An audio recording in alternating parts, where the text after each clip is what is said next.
అస్మద్గురుభ్యో నమః. శ్రీమతే రామానుజాయ నమః. ఈరోజు పంచాంగ విశేషాలను తెలుసుకుందాం. ముందుగా ప్రార్థనతో ఈ కార్యక్రమాన్ని ప్రారంభం చేద్దాం. జ్ఞానానందమయం దేవం నిర్మలస్ఫటికాకృతిం ఆధారం సర్వ విజ్ఞానం హయగ్రీవముపాస్మహే. ఈరోజు 5 అక్టోబర్ 2025 ఆదివారము. సూర్యోపాసనకు అనుకూలమైన రోజు అని చెప్పుకోవచ్చు. విశ్వావసు నామ సంవత్సరము, దక్షిణాయనము, శరదృతువు, ఆశ్వీజ మాసము, శుక్లపక్షము, త్రయోదశి, ఆదివారము.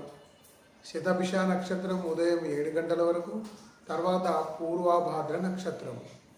అయితే ఆశ్వీజ మాసంలో పూర్వభాద్ర నక్షత్రాన్ని శూన్య నక్షత్రంగా చెప్పుకోవచ్చు. ఈ పూర్వభాద్ర నక్షత్రానికి ఎట్లాంటి శుభ కార్యక్రమాలు చేయరాదు. అందులో ముఖ్యంగా ఈ ఆశ్వీజ మాసంలో పూర్వభాద్ర వస్తే అసలుకే చేయరాదు. కాబట్టి ఈరోజు శుభకార్యాలకు వివర్జితము. ఇంకో విషయం ఏంటంటే, చాలామంది దారిద్ర్యంతో బాధపడుతూ ఉంటారు. ఈ యొక్క దారిద్ర్యం ఎట్లా తొలగిపోతుంది, ఏం చేస్తే మాకు అదృష్టం పడుతుంది అని చాలామంది అడుగుతూ ఉంటారు. దీనికి లక్ష్మీ గవ్వలు అని పసుపు రంగులో ఉంటాయి.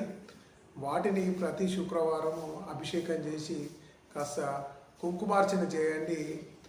చాలా మంచి ఫలితాలు వచ్చి అలక్ష్మి దూరమై లక్ష్మి రావడానికి మంచి అవకాశాలు ఉంటాయి.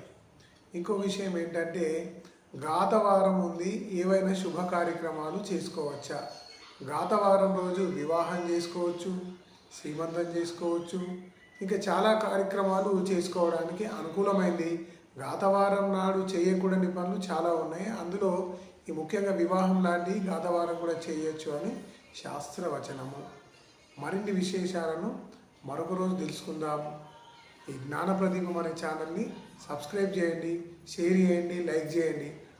అదేవిధంగా టీటీడీ అప్డేట్స్ పాంచజన్యము అనేటువంటి పబ్లిక్ ఛానల్, కమ్యూనిటీ ఛానల్ ఉంది. దాన్ని కూడా ఫాలో కండి. టీటీడీకి సంబంధించిన అనేక విషయాల అప్డేట్స్ అందులో ఉంటాయి. అడియన్ రామానుజదాసన్, మీ వేణుగోపాల్.